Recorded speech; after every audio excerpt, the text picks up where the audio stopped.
이게 웬일입니까? 그죠? 하나님 앞에 예배를 드리는 그런 일들이 점차적으로 힘들어서 한국 교회 많은 교회들이 영상으로 하나님 앞에 예배를 드리는 일들이 생기고 있습니다. 예수 믿지 않는 사람들은 여러 가지 문제를 다 교회로 돌리고 있는 것이 지금 이 시대의 상황입니다. 이단이 뭔지 교회가 어떤 건지 잘 모르는 예수를 모르는 사람들은 그렇게 생각할 수밖에 없어요. 얼마 전에 함안에 있는 저희 누님하고 통화를 하는데 우리 누님이 그런 이야기 하시더라고요. 예수를 믿지 않는 동네 사람들이 이야기하는 걸 들으니까 교회가 문제다, 교회가 문제야, 교회에서 온통 이런 일들이 일어나고 말이야, 그렇게 이야기하는 그런 소리를 들었다, 그런 이야기를 들었습니다. 그래서 자기가 이야기하고 싶었다고. 신천지는 우리 교회하고는 다른 교회예요. 거기는 이단이에요. 그렇게 이야기하고 싶은데, 그런데 그 사람들이 과연 그걸 이해할지 몰라서 말을 못했다, 그런 이야기를 들었습니다. 언제나 그렇듯 우리에게 자고 일어나면 우리가 생각하고 상상하지 못하는 일들이 우리에게 일어나는 것이 사실이에요. 그렇잖아요. 이 봄에, 이 좋은 날에 이렇게 온 성도들이 마스크를 쓰고 또 우리가 마음껏 하나님 앞에 예배해야 될 이 영광의 시간이 막혀져서 예배를 못하는, 영상으로 예배를 드려야 하는 그런 일들이 일어날 줄 누가 알았겠어요. 한국 교회가 오늘 장로님 기도하셨던 것처럼 일제 치하에서도 또 전쟁통에서도 그 어떤 환란에서도 예배를 쉬는 그런 일이 없었습니다. 물론 영상으로 드리는 예배도 물론 예배를 드리는 거예요. 그러나 한국 교회가 정말 이런 위기를 맞이할 거라고 저도 상상하지 못했습니다. 영화에서 나올 법한 그런 일들이 일어나고 있죠. 얼마 전에 우리 아들이 감기라는 영화를, 우리 딸이 감기라는 영화를 봤는데요. 아빠, 지금 감기라는 영화하고 똑같은 것 같아. 그런 이야기를 하더라고요. 영화 속에서나 일어날 법한 이런 일들이 오늘 지금 우리가 살아가고 있는 이 세상에 일어나고 있어요. 그런데 여러분, 우리의 삶은 사실 고난의 연속, 역경의 연속, 여러 가지 어려움의 연속임에 틀림없습니다. 그러나 때로는 이 고난이 위기이기도 하지만 반대로 이 고난 이후에 하나님께서 이 고난을 이겨낼, 그래서 이 위기를 기회로 만들어 놓으실 하나님의 은혜를 경험하는 우리 귀한 성도님들이 되어야 하는 줄로 믿습니다. 여러분, 우리의 고난은 하나님의 은혜를 경험하는 그런 축복의 통로임을 우리는 알아야 합니다. 저는 반드시 하나님께서 우리에게 닥쳐온, 그리고 앞으로 닥쳐올 고난과 역경, 그리고 오늘 지금 우리가 처해 있는 이 코로나19 사태, 이 모든 것들을 통하여 하나님의 은혜를 경험하게 하실 줄로 믿습니다. 이만희 씨는 이 코로나19가 사단이 자기 이 신천지를 급속도로 부흥하니까 그것을 막기 위한 사단의 그런 개교다, 그렇게 이야기하는데 아니요, 천만에요. 저는 이 모든 것이 하나님께서 한국 교회를 불쌍히 여기시고 우리를 불쌍히 여기셔서 하나님의 은혜를 경험하게 하시는 그 은혜의 축복인 줄로 믿습니다. 하나님의 목적은 결코 징계가 아닙니다. 하나님의 목적은 사랑입니다. 그러나 그 사랑을 이루기 위해서 하나님은 특별히 그 어떤 것들을 통하여서 하나님이 때로는 징계하실 때도 있다는 사실을 우리는 알아야 합니다. 그럼에도 우리에게 다가오는 여러 가지 고난, 그런 현실이 우리 것이 될 때에 사실 우리는 견디기 힘든 것이 사실입니다.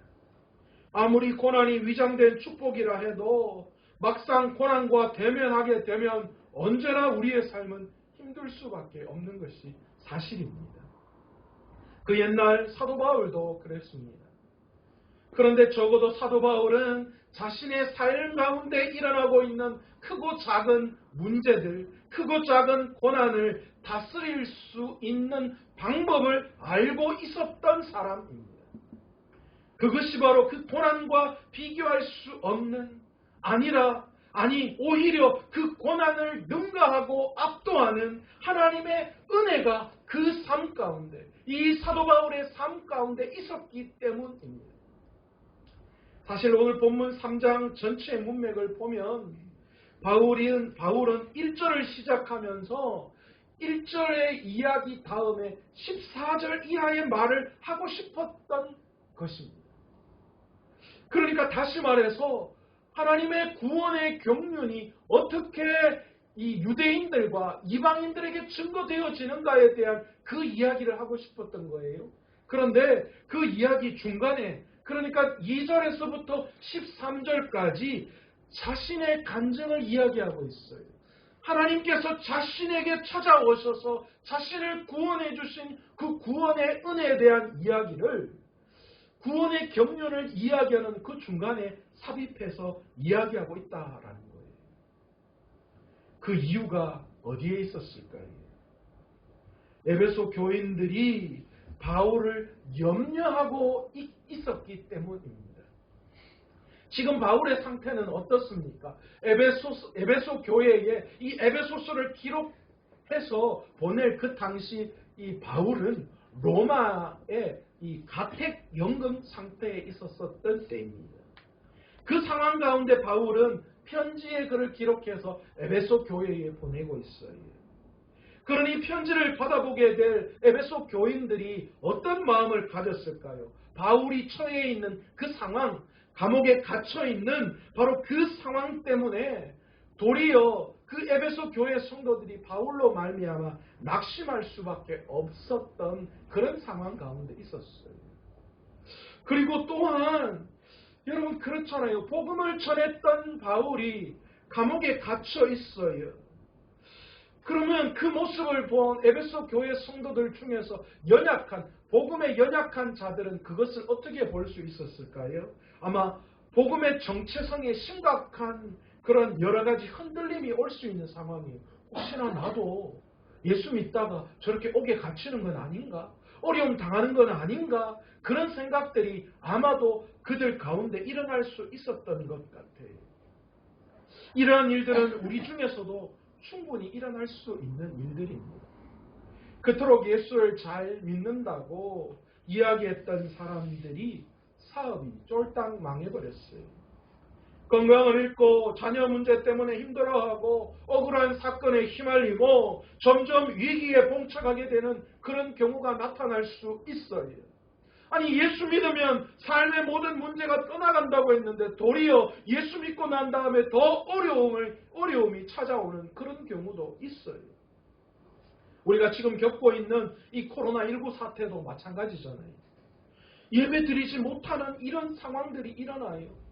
도리어 교회가 더욱더, 물론 신천지는 교회가 아닙니다. 이단 단체입니다. 그러나 그런 것을 전혀 알지 못하는 사람들로 말미암아 여러 가지 어려운 그런 일들이 교회 안에서 일어나고 있고 적지 않은 교회가 영향을 받고 있어요. 사실 이러한 일들은 사실은 신앙과는 상관없이 우리 주위에 충분히 일어날 수 있는 문제임을 우리는 알아야 해요. 저는 안타까운 부분들이 있는데 얼마 전에 큰 교회에서 목사님이나 성도들 중에 이 코로나 바이러스 걸리는 것에 대해서 숨기는 그런 일들이 일어났었어요. 너무 안타까웠어요. 이게 숨겨야 될 문제인가? 물론 그런 교회 안에 그런 일들이 일어나면 참 문제가 되겠지만 그러나 우리가 신천지하고 다른 게 뭐예요? 솔직하게 거기에 대해서 일어났다라고 이야기할 수 있어야지 감춰서 될 문제는 아니잖아요. 충분히 교회 안에서도 우리 안에서도 일어날 수 있는 문제예요. 여러분 이거는 우리의 신앙과는 어쩌면 별개의 문제일 수도 있다는 거예요. 그런데 왜 하필 믿는 자들이 이것 때문에 어려움 당해야 합니까? 그런데 이상하게도 자꾸만 예수 열심히 믿는 사람들이 세상 가운데 더 고통받고 어려움 당하는 것 같습니다. 사실 그것을 떨쳐버릴 수가 없어요. 그런데 여러분 오늘 에베소서를 기록하고 있는 이 바울도 마찬가지였어요.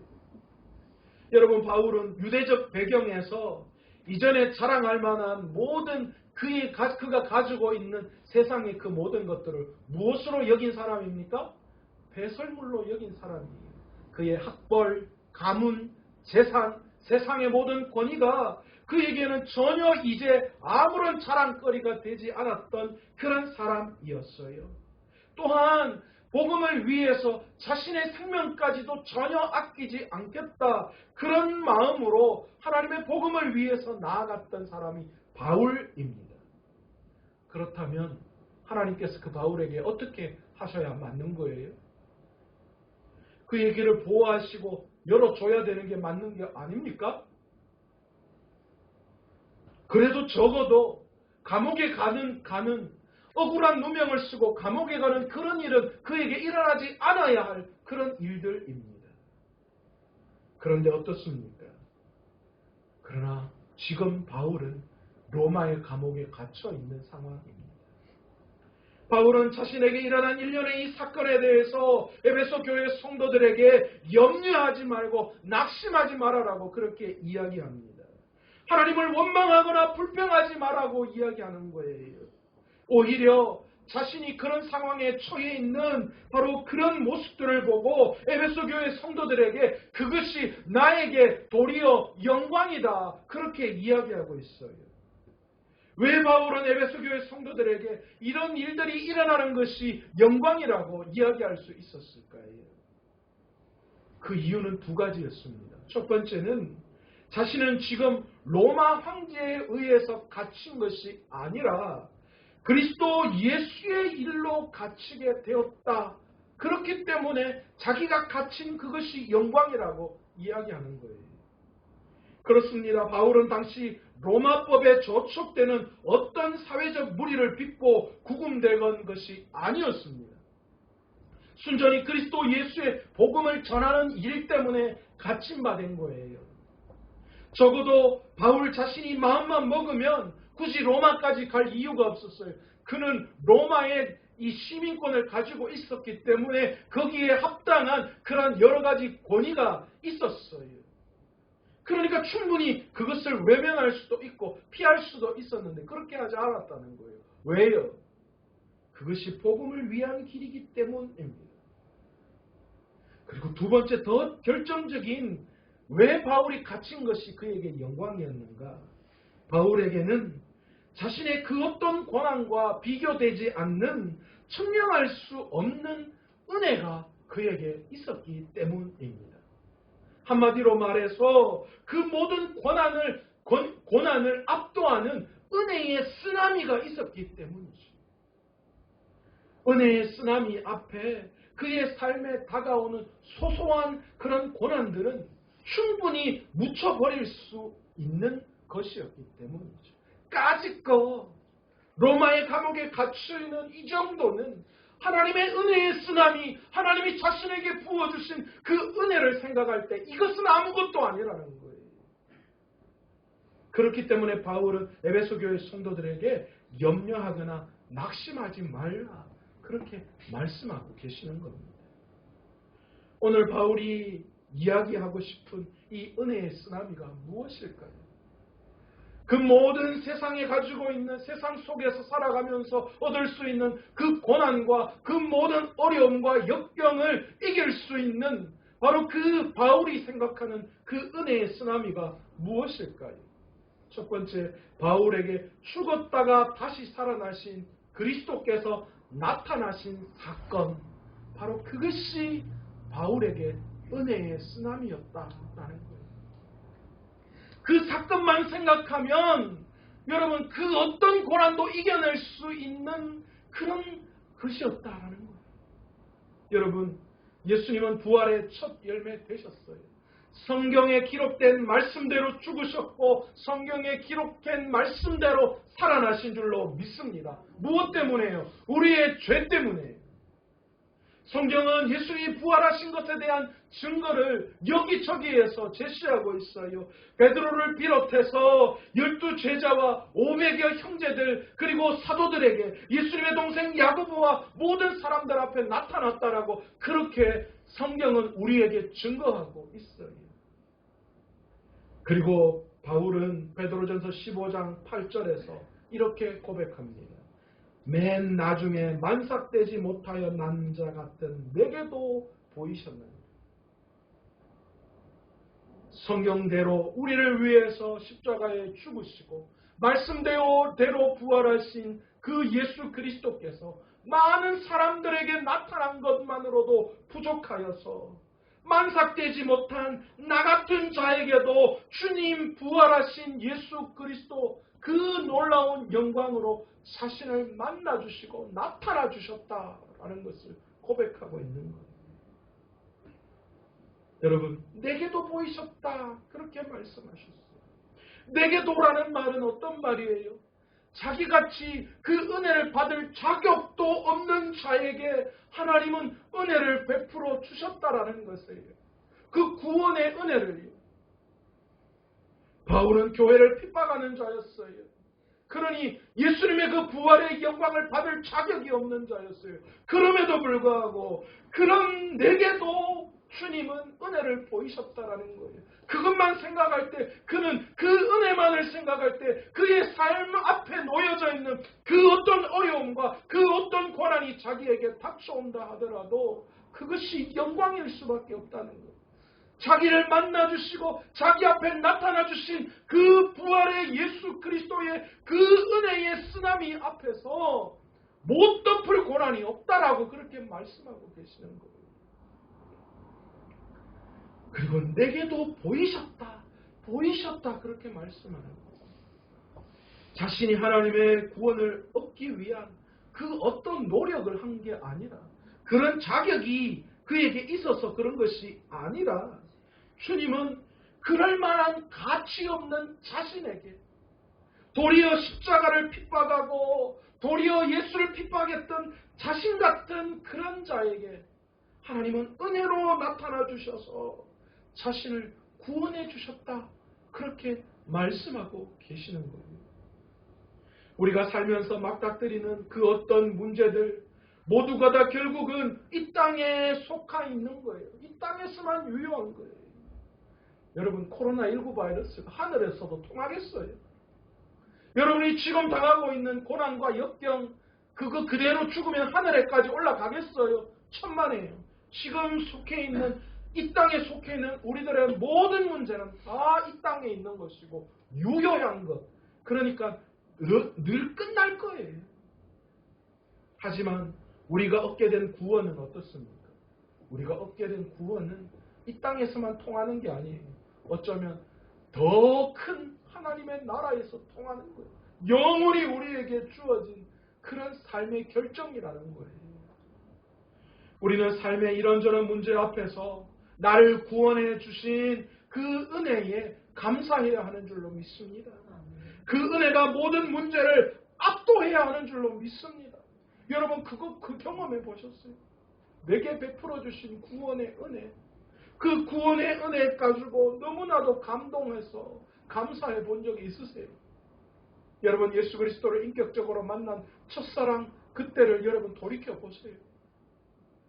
그때 하나님께서 자신에게 나타나 주셔서 자신에게 은혜를 베풀어 주시고 구원의 은혜를 베풀어 주신 그 사건만으로도 여러분 하나님 앞에 펑펑 울지 않았어요? 나 같은 죄인을 구원해 주신 그 하나님의 은혜만으로도 여러분 감사할 수밖에 없고, 그 놀라운 구원의 은혜의 그 쓰나미 앞에 내 삶의 모든 고통과 어려움은 아무것도 아니라,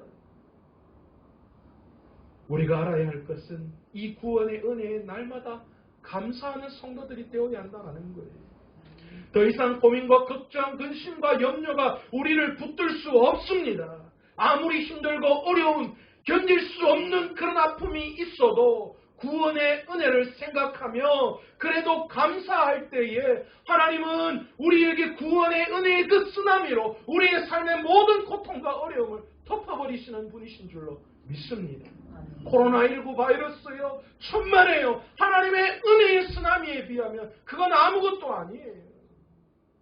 설사 우리가 그 코로나19 바이러스에 걸린다 하더라도 여러분, 그건 우리의 삶의 문제가 될 수 없어요. 하나님이 우리의 삶에 베풀어 주신 그 은혜를 생각할 때, 여러분, 그렇기에 오늘 이 시간 이 고난 앞에, 우리의 삶에 앞으로 닥쳐올 여러 가지 힘들고 어려운 고난 앞에 하나님의 그 은혜의 쓰나미를 생각할 수 있는 저와 여러분 되시기를 원합니다. 우리가 누구예요? 우리가 뭐예요? 그럼에도 불구하고 바울에게 나타나 주셨던 그 주님의 놀라운 부활하신 예수 그리스도의 그 구원의 사건이 오늘 우리에게도 일어났다라는 거예요. 아멘이십니까? 아멘. 마스크 껴도 아멘 하세요. 두 번째로 바울에게 은혜의 쓰나미는 무엇이었는가? 바울이 복음의 비밀을 알게 되었기 때문이다. 그렇게 이야기하는 거예요. 삶에서 그리스도 예수를 만나게 된 것은 정말 감사하고 기쁜 일이 아닐 수 없어요. 그런데 하나님께서는 바울에게 하나님의 비밀을 알려주셨다. 그렇게 말씀하고 있어요. 오늘 본문 3절에 4절에 뭐라고 이야기하십니까? 곧 계시로 내게 비밀을 알게 하신 것은 내가 먼저 간단히 기록함과 같으니 그것을 읽으면 내가 그리스도의 비밀을 깨달은 것을 너희가 알 수 있으리라. 그렇게 말씀하시잖아요. 누구에게나 비밀이 존재합니다. 그런데 만유보다 크신 우리 하나님께도 비밀이 있다라고 말씀하고 계십니다. 당연히 그 비밀의 수준과 내용은 이 세상의 그 무엇과도 비교할 수 없어요. 여러분 간혹 가다가 이렇게 누가 귓속말로 이래 하면 어때요? 마음이 무슨 이야기를 하는데? 꼭 내 욕하는 것 같고 그래가 막 궁금해서 말해봐라 뭔데? 왜 귓속말 하는데? 그러잖아요. 여러분 우리 하나님께서도 그 비밀이 있다고 하시는 거예요. 그렇다면 이 비밀이 과연 무엇일까요? 바울은 계속해서 이렇게 말씀하죠. 하나님이 그들로 하여금 이 비밀의 영광이 이방인 가운데 얼마나 풍성한지를 알게 하려 하심이라.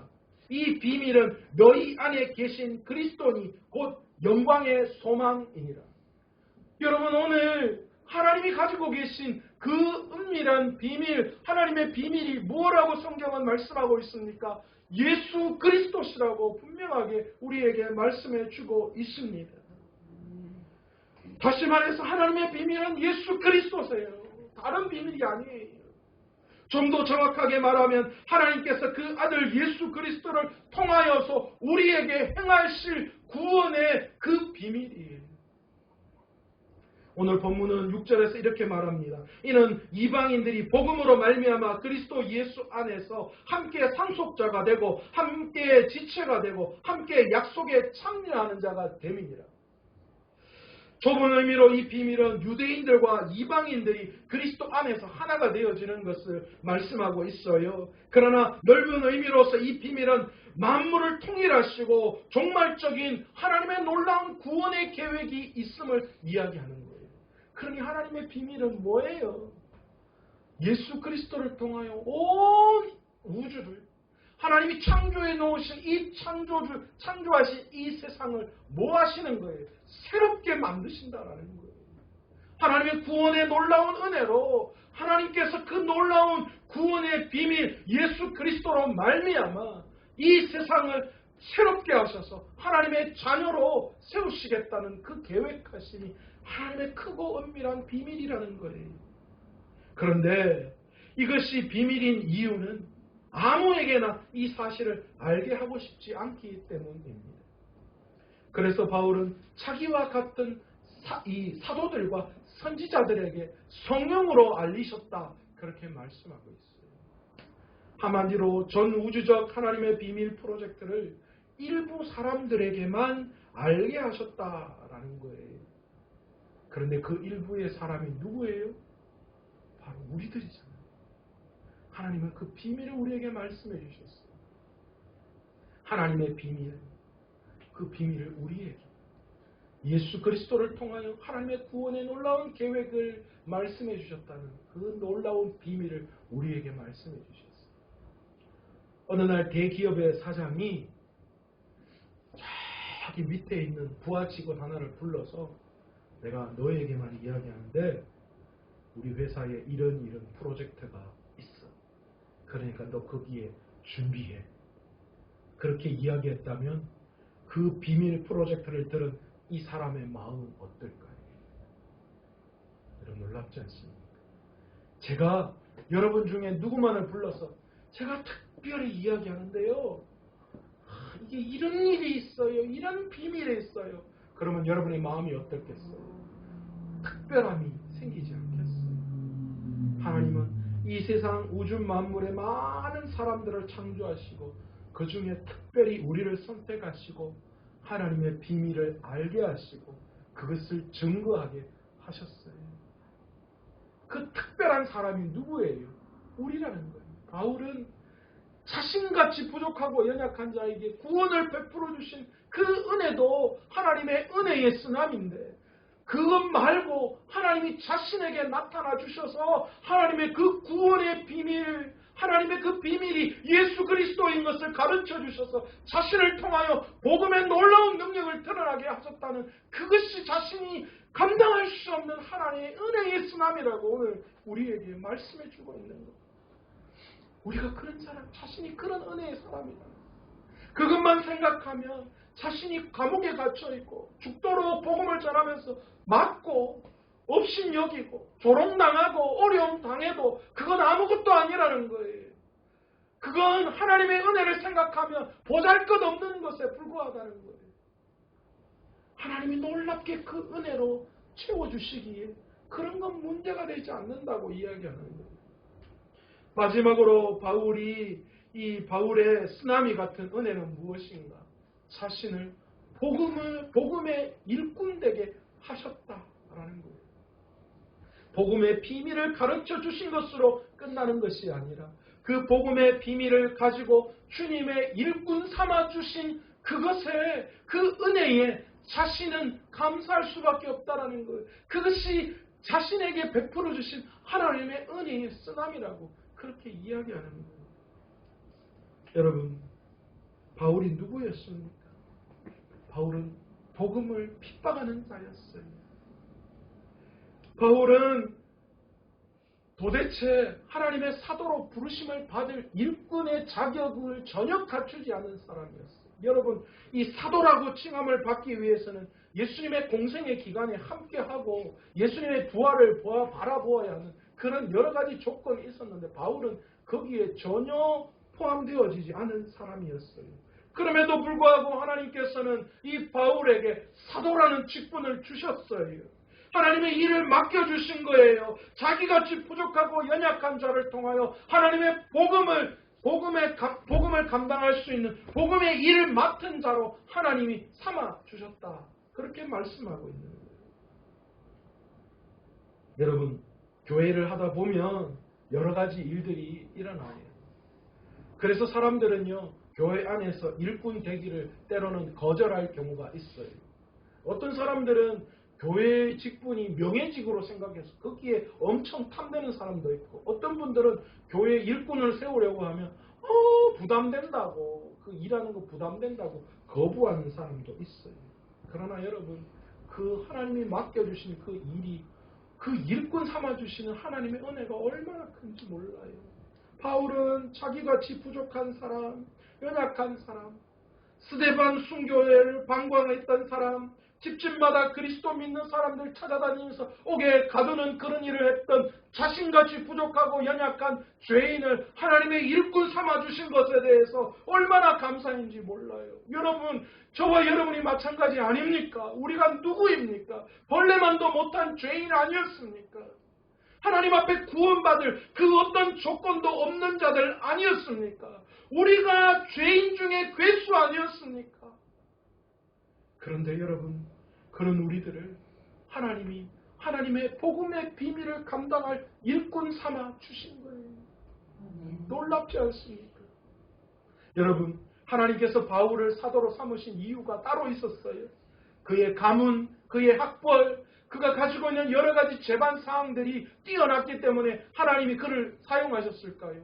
물론 바울이 전도의 사명을 감당할 때 그 여러 가지 것들이 굉장히 도움이 된 것은 사실입니다. 그러나 하나님은 그것 때문에 바울을 사용하신 것이 아닙니다. 성경을 그렇게 보면 오해입니다. 그것은 세상의 시각이고 관점입니다. 하나님의 은혜는 그렇게 죄인이었지만 그럼에도 불구하고 하나님의 능력과 은혜로 바울을 하나님의 일꾼 삼아 주신 거예요. 여러분, 오늘 이 시간 저와 여러분도 마찬가지예요. 우리가 잘나서가 아니에요. 우리가 뭔가 세상과 구별된 어떤 특별함이 있는 사람들 아니에요. 우리 착각하지 맙시다. 우리는 세상 사람들과 뭔가 다른 것 같고, 그래서 그 사람들을 볼 때 이상하게 생각할 수도 있고 하지만, 그러나 여러분, 우리가 그 사람들과 다른 게 하나도 없어요. 사실은. 그런데 우리가 다른 이유가 무엇입니까? 하나님이 우리에게 구원의 은혜를 베풀어 주셨고 그 비밀을 알게 하셨고, 그럼에도 불구하고 하나님이 그런 죄인인 우리들을 구원해 주시고 비밀을 알게 해주셔서 하나님의 일꾼 삼아 주신 것입니다. 바울은 그 하나님의 은혜의 쓰나미 앞에 지금 고작 감옥에 갇힌 그 정도는 아무것도 아니라고 그러면서, 그러기 때문에 복음 때문에 감옥에 갇혀진 그의 삶이 영광이라고 그렇게 말할 수 있었던 것입니다. 눈에 보이는 세상만 보면 현실 때문에 그 어떤 것도 할 수 없고 절망할 수밖에 없지만, 나를 세우신 이가 하나님이시기에, 그리고 하나님께서 택한 부족한 우리들을 통하여서 하나님은 하나님의 나라를 세워 가시는 그 계획을 이루어 가고 계신다는 사실, 오늘도 믿음으로 바라보고 하나님의 은혜에 감사할 수 있는 저와 여러분 되시기를 간절히 축원합니다. 여러분, 오늘 그러기에 우리에게 우리의 삶에 다가온 여러 가지 힘들고 어려운 거, 여러분, 그건 문제가 되지 않아요. 하나님의 은혜에 비하면. 컴패션이라는 구호단체가 있습니다. 우리에게는 특히 차인표 하이라 이 부부가 이렇게 홍보를 하고 있는 그런 단체입니다.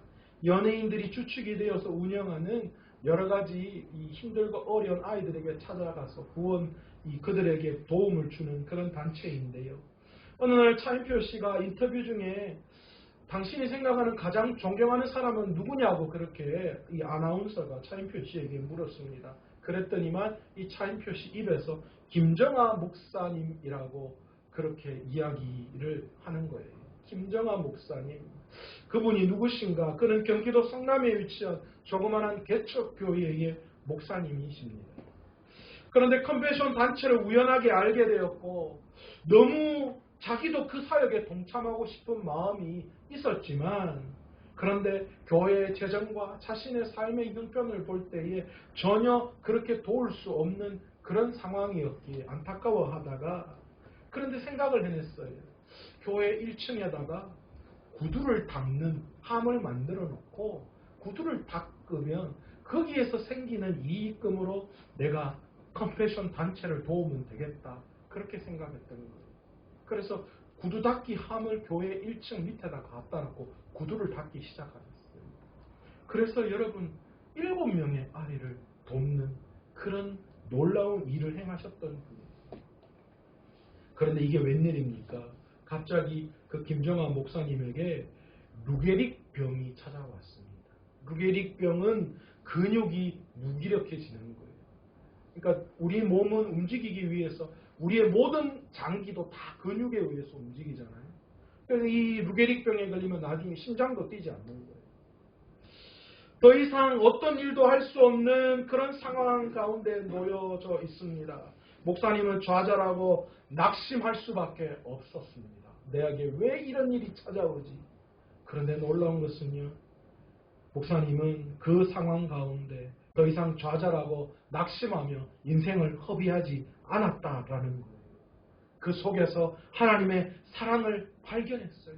하나님의 은혜의 쓰나미를 발견했어요. 그래서 그것을 포기하지 않고 그 일을 아내였던 최미 사모님이, 오늘 최미 집사님 안 오셨나요? 최미 사모님이 그 일을 맡아서 하시면서 1층에 벨이 있어요. 그래서 그 벨을 누르면 사모님이 내려가셔서 구두를 닦으며 여전히 지금도 7명의 아이를 돕고 있다, 그렇게 이야기하시고 있습니다. 여러분, 그 목사님이 이야기하셨어요. 내가 병이 걸리고 어렵지만 그러나 하나님이 주신 은혜를 생각할 때 내가 이 일을 중단할 수 없다. 사랑하는 우리 귀한 성도 여러분, 이분들 역시 살면서 이런저런 많은 어려움과 아픔이 있었고 앞으로도 있을 거예요. 쉽지 않은 일이에요.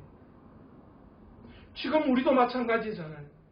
여러 가지 많은 어려움을 경험했고 지금도 경험하고 있고 앞으로도 경험할 거예요. 우리 세상도 마찬가지예요. 어떤 학자가 그러더라고요. 앞으로 해마다 이런 생각지도 못한 바이러스들이 나타날 가능성이 높다라는 이야기를 하고 있어요.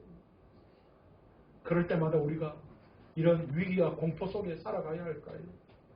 아니요. 저는 그렇게 생각하지 않습니다. 우리에게 닥쳐온 어려움과 힘든 고난 앞에서 우리가 그 문제 때문에 좌절하고 낙심하고 인생을 허비하기 이전에 우리에게 베풀어 주신 하나님의 그 은혜의 쓰나미가 무엇인지를 우리가 발견하고 그 속에서 하나님의 사랑으로 이겨내야 하는 줄로 믿습니다. 세상에 닥쳐올 고난과 어려움 그까짓 것이에요. 하나님의 은혜로 그 모든 것을 덮을 수 있는 줄로 믿습니다. 평생 우리는 많은 어려움 속에 살아가야 할 거예요. 그러나 하나님의 그 놀라운 은혜의 쓰나미라면 우리의 삶의 모든 고난도 덮고 남는 은혜인 줄로 믿습니다. 그때마다 언제까지나 뒤치다거리 고난과 어려움 역경 뒤치다거리 하면서 언제까지나 그런 기도만 하고 계시겠습니까? 눈앞에 문제와 고난이 사라지기를 기도하는 거 그거 나쁜 거 아닙니다.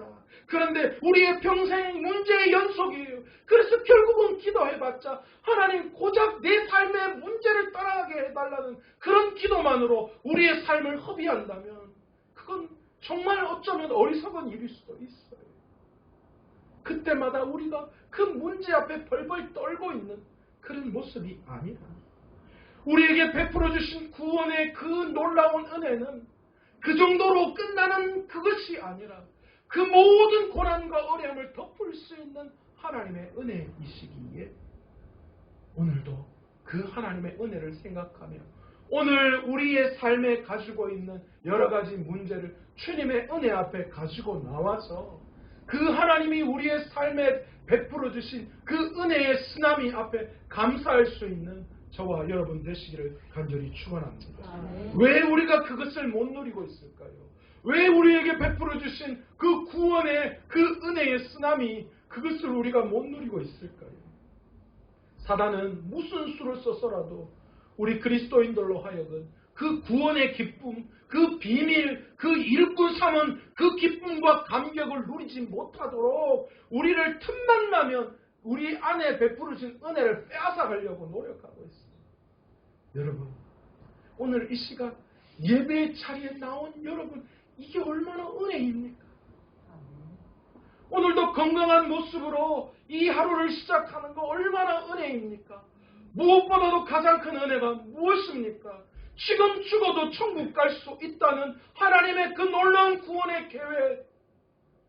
여러분 그것만으로 만족하지 않습니까? 여러분 오늘 이 시간 우리의 삶의 진짜 문제는 건강, 돈, 미래가 아니에요. 여러분 그런 것에 있다는 착각은 사단이 주는 거예요. 돈이 문제입니까? 건강이 문제입니까? 우리의 삶의 앞으로의 미래가 어떻게 될지 그것이 문제입니까? 아닙니다. 그것은 구원의 기쁨을 빼앗아가려고 하는 사단의 계략이에요. 여러분 구원의 기쁨과 감격이 매일 샘솟는 사람들은 그런 것 걱정하지 않아요.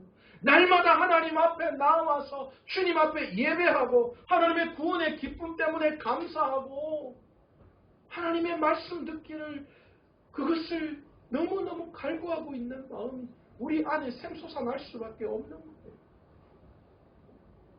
건강이 안 좋으면 병원에 갑니다. 그리고 온갖 약 다 씁니다. 그런데 우리의 신앙에 적신호가 찾아오면 여러분들 어떻게 하시겠습니까? 오늘 이 시간 하나님 앞에 열정이 사라졌어요. 그 구원의 감격이 없어요. 은혜의 쓰나미가 없어요. 예배 드리러 나오는 게 기쁘지 않아요. 말씀이 전혀 기쁨으로 다가오지 않아요. 여러분 그 은혜가 단절되어 있는 우리의 신앙의 적신호 앞에 여러분은 어떻게 하시겠어요? 코로나 걸리면 약 먹으면 돼요. 이겨낼 방법도 있어요. 신앙의 적신호가 들어올 때 여러분 어떻게 하시겠어요? 여러분 다윗이 밧세바와 동침을 하고 난 다음에 여러분 하나님 앞에 어떻게 기도했습니까? 하나님 구원의 은혜를 회복하게 해달라고 기도했어요. 여러분 오늘 이 시간 우리가 기도하고 나아가야 할 게 무엇입니까? 우리 안에 구원의 은혜를 회복하게 해달라고 기도하며 나아가야 해요. 지금 코로나 바이러스, 내 삶의 고난의 문제 이거 해달라고 해결해달라고 기도하는 우리의 모습이 아니라요. 우리의 삶에 다시 한번 구원의 은혜를 빼앗기지 않도록 그 구원의 은혜를 회복하게 해달라고. 왜요? 그 구원의 은혜의 쓰나미 앞에 우리의 모든 고난은 녹아내릴 수 있기 때문에 문제가 되지 않기 때문이죠. 오늘 이 시간 은혜의 쓰나미가 몰려오면 우리 인생의 작은 고난과 어려움은 보이지 않을 거예요. 하나님의 은혜의 쓰나미만 보이기 때문에 그건 문제가 되지 않아요. 우리의 삶도 그렇게 되기를 소망하기를 원합니다. 내 삶의 신앙의 적신호 앞에 다시 한번 하나님 앞에 나아가서 하나님 그 구원의 은혜, 그 구원의 은혜만이라도 다시 회복할 수 있도록 해달라고. 주님 그 구원의 은혜가 내가 살아갈 방법임을 오늘 이 시간 주님의 앞에 나와서 주님 다시 그 구원의 은혜가 회복될 수 있도록 해달라고 기도할 수 있는 저와 여러분 되시기를 간절히 축원하고 오늘 우리의 삶에 닥쳐온 어려움과 고난, 앞으로 우리의 삶에 닥쳐올 어려움과 고난, 오늘 한국 교회 안에, 이 한국 사회 안에 퍼지고 있는 코로나19 바이러스, 이 모든 것도 은혜의 쓰나미 앞에 모든 문제가 덮일 줄로 믿습니다. 그러게 오늘 이 시간 주님 앞에 그 은혜, 그 구원의 은혜를 회복할 수 있도록 그 구원의 은혜로 다시 한번 일어날 수 있도록 기도하며 나아갈 수 있는 저와 여러분 되시기를 간절히 축원합니다.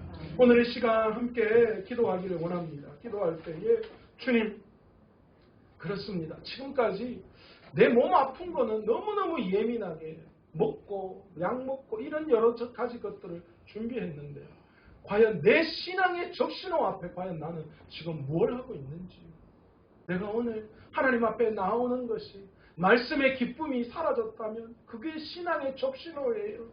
그 적신호 앞에 우리가 해야 할 일이 있다면 구원의 은혜를 회복해달라고 하는 거예요. 왜냐하면 그 구원의 은혜가 내 삶에 나올 때 그 하나님의 은혜의 쓰나미는 모든 고난을 덮을 수 있기 때문이죠. 내가 지금 어려움 당하고 있고 힘들고 있다는 것은 내 안에 구원의 은혜, 하나님의 은혜의 쓰나미가 끊어졌다라는 거예요. 오늘 시간 기도할 때 하나님 내 삶 안에 그 구원의 은혜가 다시 회복될 수 있도록 해달라고 그 은혜로 모든 것을 승리하며 나아갈 수 있도록 해달라고 주여 한번 간절히 부르고 우리 함께 기도합니다. 주여 아버지 하나님 감사합니다.